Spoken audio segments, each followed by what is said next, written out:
Okay, to discuss what's next for NATO, we welcome from Palm Springs, California, Cecile Shea. She is a non-resident senior fellow at the Chicago Council on Global Affairs. With me here in the studio, James Carden is a contributing writer on foreign affairs at The Nation magazine.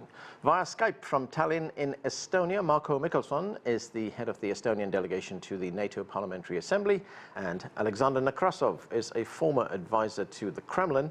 He joins us from London. Welcome to all of you. James, let's start right here in the studio. NATO, of course, created 70 years ago in a different era, different century actually, in the aftermath of World War II. That's when the Soviet Union still existed. It was created primarily as a Western defense alliance for some perceived threat from the Soviet Union. Given how the world has changed, how times have changed, is NATO still relevant today? Well, I'm not sure that relevance is the right metric to measure this. I think that the question that we need to ask is whether or not NATO contributes to the peace and stability, not only on the European continent, but throughout the world. And I think that it's sort of hard to look at NATO's record in the post-Cold War era and see it as playing a role in furthering stability and cooperation and peace, especially in Europe, especially given the expansionist project that was undertaken during the Clinton administration. Do you think it's become more of a provocation now than a force for stability? I do, and I think that it has been for about 25 years now, when the Clinton administration decided to undertake the expansionist project only 24 months after the Soviet Union fell. So in Brussels in 1994, the 16 heads of the alliance endorsed the project of expansion, and so now we have the alliance right up to Russia's western border, and I think that they rightfully see that as a security threat. All right, let me get the view of Marko Mihkelson. Marko, your country, Estonia, was one of those countries that was incorporated into NATO after the fall of the Soviet Union, with that expansion eastwards. What do you see as NATO's role? And is NATO, with that expansion, become more of a provocation rather than a force for stability? To use the word provocation, you know, this is not how to describe the role of NATO today and during the last 30 years or during the last 70 years. The relevance is a correct metric, and NATO is today, I must argue, as relevant as NATO was 50 years ago, 70 years ago, or 30 years ago. And I can't subscribe to these point of views that moving NATO closer to Russian borders was provocative somehow for Moscow to act, to counteract. Don't forget that NATO has been always on Russian borders, or Soviet Union borders, with United States and Bering Straits in Alaska, or Norway in the north, or Turkey in the south. I argue that NATO has been the best ever defense alliance formed by nations which actually fought not so many years or decades ago a very brutal war against each other, and the stability of what is created in united Europe today, and not only in Europe but in the entire Western world, is something what we have to preserve. Alexander Nekrassov, the Soviet Union has been dismantled. The Eastern Bloc common defense grouping known as the Warsaw Pact, that doesn't exist any longer. Do you believe NATO has a role right now? Well, first of all, I'd like to say that NATO for the past 30 years wasn't doing what it says on the tin. You know, because its main priority was to counterbalance the Soviet Union and its military alliance. After the fall of the Soviet Union, NATO basically played a trick on Russia while saying that no, we're not going to expand. And now we have all the documents that prove that these promises were made by the Americans and others. And then it simply broke all its promises, started moving eastwards. And now we have a situation when the stability of Europe is under threat. We nearly had the Third World War over Ukraine breaking out, and it could have been a nuclear war because Russia had to activate its nuclear forces when the events in Ukraine started to get out of control. So what we have now, after 70 years, that NATO is no longer playing a positive role. And I must say that the Western allies of the United States understand that now, and that's why I think they want to create a European army. I think that plan to create a European army is a direct challenge to America, is a direct challenge to NATO, and basically it's an acceptance that NATO didn't work and doesn't work. Cecile, what is your view? The Soviet Union is gone now. Where do the main threats to NATO come from, in your view? Well, first, I feel like I need to respond to the previous comments. You know, to blame the war in Ukraine and the violence in Ukraine, the loss of life there on NATO is just a ridiculous comment. It was Russia that moved in, that has behaved abhorrently, that has taken over the Crimea, that has created tremendous political instability in the rest of the Ukraine, which is not to absolve some of the previous leaders of Ukraine of any responsibility. But it was not NATO that started the war in Ukraine. It was Russia. And if indeed Russia is now threatening nuclear war, as the previous speaker seemed to indicate, that the Russian forces put their nuclear arsenal on alert because of what was happening in Ukraine, that should give all of us a pause and remind people of why NATO is still important. Having said that, I just feel like it needs to be stressed that there were really two roles of NATO from the very beginning. One was indeed to counter the perceived, and we now know very real, threat from the Soviet Union against what was then Western Europe. But the second reason, and in some ways more important, was to be a part of this overall fabric that was created after World War II to create unity in Europe and to ensure that there would never be another conflagration that would engulf that continent. When you look at the 1,000 years of history of Europe and compare it to the last 70 years, you realize what a miracle these 70 years have been. No major war in Europe, cooperation, economic growth, just moving forward socially and culturally. And that was not an accident. That was brought about because of various institutions, beginning with NATO, which began, as you noted in your introduction, as a political force and then moved to a military force. And we play with that now. We threaten that now at our own enormous peril. Alexander, I want to get your response on Cecile's point about Ukraine, that it wasn't NATO that started the war there, it was Russia. Well, it's funny because the armed coup, which overthrew a legitimate government accepted by the United Nations and the EU, was financed and organized and assisted by the West, by leading NATO members, by the EU, and so on. So to say that Russia attacked Ukraine, I'm sorry, but you must be living in on a different planet. And unfortunately, the NATO was moving eastwards, breaking its promises, and the whole point of European stability was to create a buffer zone between NATO and Russia and keep it there, because that was the whole pillar of European stability. That was broken. And as for the wonderful things that are happening in Europe, Europe is disintegrating. Its economy is in meltdown. It is on the verge, the EU, of collapse. There are crises. There are crises in practically in every country. So to say that NATO contributed to European stability and prosperity, it's a mistake, to put it mildly. All right, I want to move on. James, the United States was the driving force behind the creation of NATO. But if we look at President Trump's views on NATO, it's a bit ambivalent, isn't it? He's put strains on the transatlantic alliance. Do you think the United States still has the same commitment to NATO as it did before the Trump era? Yeah, I do. I don't really see, I don't take Donald Trump's rhetoric at all at face value. I think a better way of looking at it is looking at the people who he's surrounded himself with, and he's surrounded himself with neoconservative hawks who have absolutely no intention of abandoning NATO. And I think that that's sort of a shame in a way because, again, if you look at NATO's record in the post-Cold War era, it doesn't inspire a lot of confidence.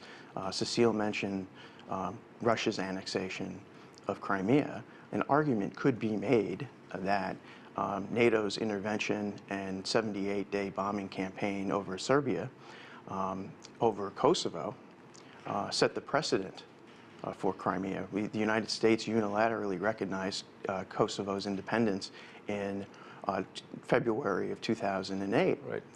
So again, I think that while it's well intended, I think that the alliance really believes that it is a force for peace and stability.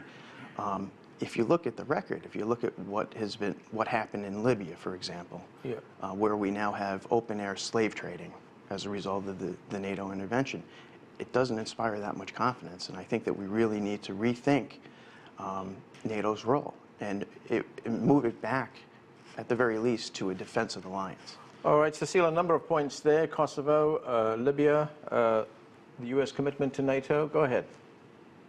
Yeah, so I think that James and I are going to disagree on what caused NATO involvement in Kosovo. You know, let's recall that the Serbian aggression against the Kosovars, the really terrible human rights abuses, loading people onto boxcars. I mean, at some point, NATO, which was designed to maintain peace and stability and to protect democratic institutions in Europe, had to become involved and had to finally, you know, force an end to what had been a terrible history of Serbian aggression against its neighbors. Let's not forget what the Serbian Bosniaks perpetrated and the human rights abuses in the Bosnian conflict previous to that. I don't think NATO had a choice but to get itself involved. There was a mention earlier of a European force. If there had been a European force, perhaps they could have gotten involved rather than NATO. That's open for a discussion.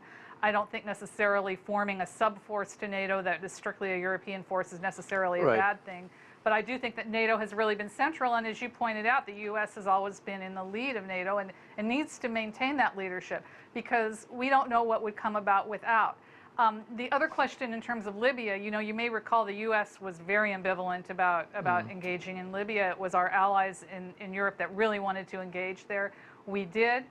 We did with the best of intentions. We hoped that it would work. Yep. I think if there is a lesson from many of these conflicts, it's that sometimes air power isn't enough and you either have to go big or not go in at all. And I think our mistake in Libya was we went kind of halfway and we left the country unable to move forward and to govern itself. Well, that wasn't the only problem with the Libyan intervention. The main problem with the Libyan intervention is that it was based on a lie.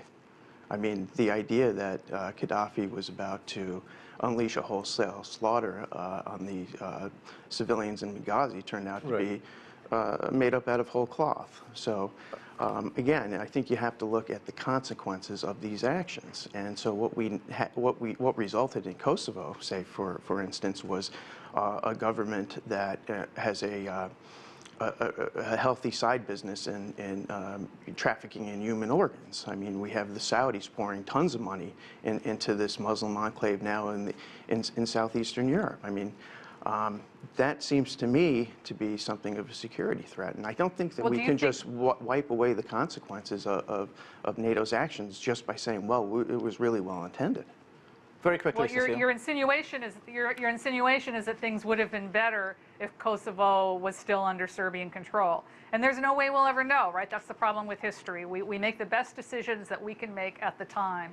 But I think knowing what we know about Serbia's human rights violations, about the horrific treatment of Bosnian Muslims during the Bosnian Civil War, we can presume that things would not be exponentially better had nothing happened. And indeed, at least this way, the Kosovars have the right to self-determination, which is what the other portions of former Yugoslavia were able to obtain at the dissolution of Yugoslavia. All right, let me go to Marko Mihkelson. Marko, let's talk about Estonia, your country. As I pointed out earlier on, it was one of the countries that joined NATO after the fall of the Soviet Union. And as Alexander Nekrassov pointed out earlier on, there's a lot of debate, I guess, over whether a promise was broken. And that promise was that NATO would not extend eastwards, save for East Germany, which would become part of NATO in a reunified Germany, and that NATO broke that promise by expanding eastwards. But looking at Estonia, is NATO a stabilizing force in Estonia, or is it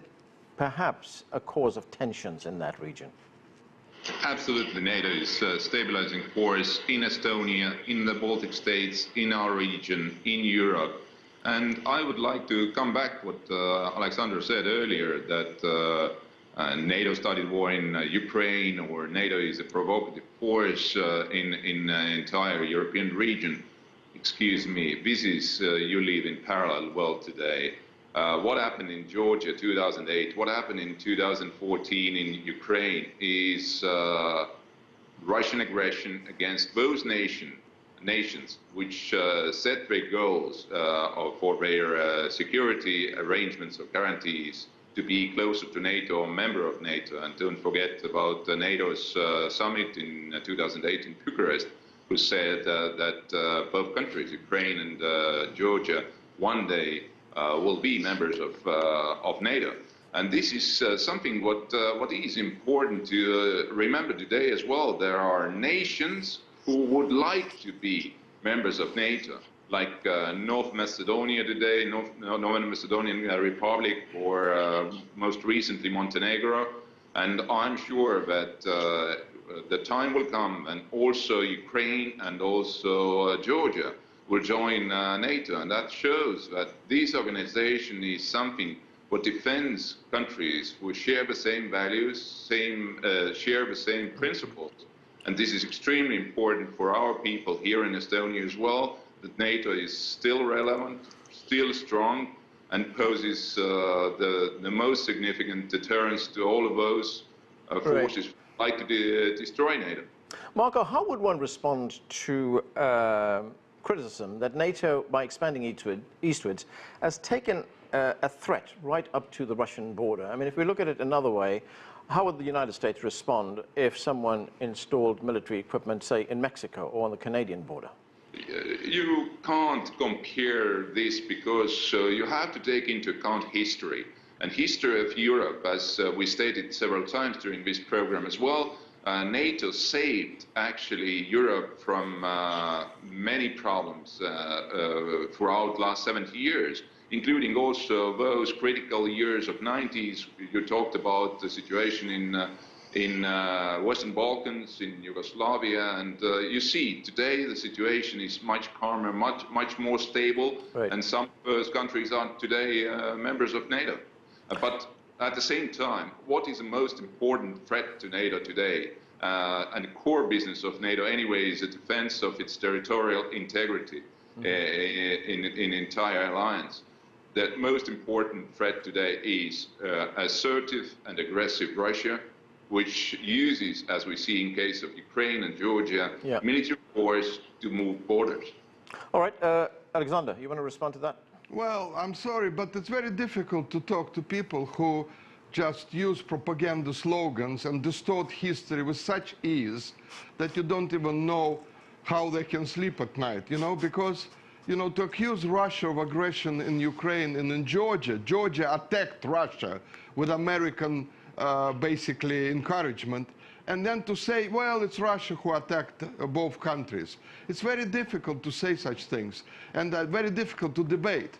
And it's quite obvious that the whole pillar of security in Europe was not to tempt the other side, not to endanger the other side, not to make it nervous. And that's exactly what NATO is doing. And it's not only making Russia nervous, it is now making China nervous and Asian countries nervous, because it's trying to drag in countries which have nothing to do with Europe, you know, like Georgia. It's going further and further and further.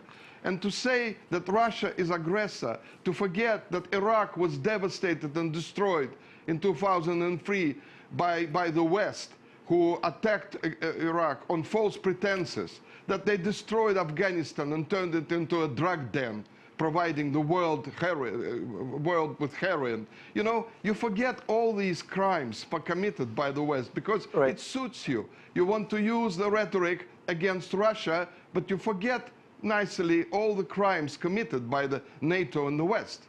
Okay, James Carden, the key article in NATO's charter is Article 5, essentially the article that makes the case for collective defense. Right. An attack on one member will be considered an attack on all. Realistically, if something happens in Albania or Estonia, where Marko Mihkelson comes from, do you see the rest of NATO rushing to the rescue? Well, I was struck by Marko's reference to North Macedonia, and I sort of recalled Walter Lippmann's aphorism made around the time of NATO's founding, that an alliance is like a chain, it's only as strong as its weakest link. And I think that that points to the fact that NATO is, I think, dangerously overextended, and I think that it's actually been counterproductive for the security interests of its newest members. I can't help but worry about my own country's security, and if you look, the United States is, by some counts, in defense agreements with 69 other countries, and that covers a quarter of the globe. I think that we're extended globally, but we're also dangerously extended in Europe. And I mean, if you look back to the 60s, I mean, French President Charles de Gaulle, he knew very well that the United States was very unlikely to exchange Berlin for New York. And I have a very hard time believing that any American leader would trade Chicago for Riga. It seems to me counterproductive for the newest members. I can't help but wonder if they would have been better off negotiating bilateral defense arrangements with the Russian Federation in the early 90s when Russia was weak, was not a threat. Right.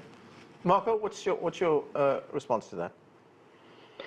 Again, you know, the question is why these nations, including Estonia and other Baltic states, have made the decision already early 90s to become full members of Western society and organizations like the European Union and NATO. And the most important question is that, yes, if we could have in our neighborhood stable, democratic, or at least on the path to democracy, Russia, which lives in peace and stability with all their neighbors, and they are making peace with their own history, and I think that this could be the best possible solution, of course, for us. But we could see already for 25 plus years that Russia is posing real threat, not only to countries which are on the border like Estonia, but don't forget about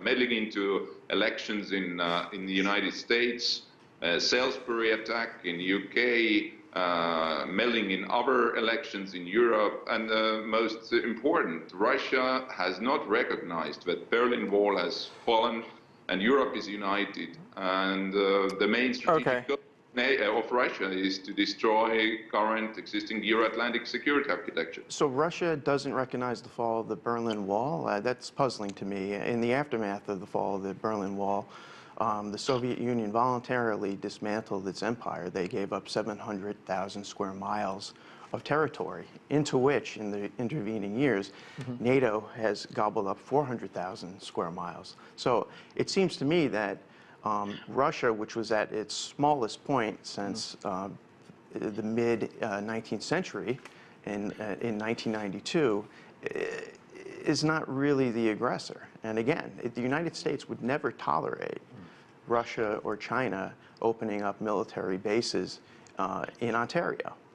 So again, I don't understand the logic here. Right, Cecile, we've just got a couple of minutes left, and I want to get to one final point, and that is the nature of the threats that the world faces today. You know, we hear that we don't have conventional wars anymore. It's now called asymmetric warfare. There's also the threat of cyber warfare, international terrorism. These are the major threats. Can NATO still play a role in these changing circumstances, these evolving threats? Yeah, absolutely. In a couple of ways. One, you talk about cyber warfare and some of these other new threats. These are going to require enormous resources, enormous pooling of expertise. And interestingly, it's the kind of thing where some of the countries that don't have big militaries can really work together in other ways, and so that we can all work together and work with partners who aren't in NATO in countering some of these big threats. Okay, and that's where we are going to have to leave it. Thanks to all of you for being with us. That's it for this edition of The Heat, but the conversation continues online. Join us on CGTN America's Facebook page to comment on this or any other show, or chat with us on Twitter at CGTN America. I'm Anand Naidu in Washington, D.C. Thanks for watching.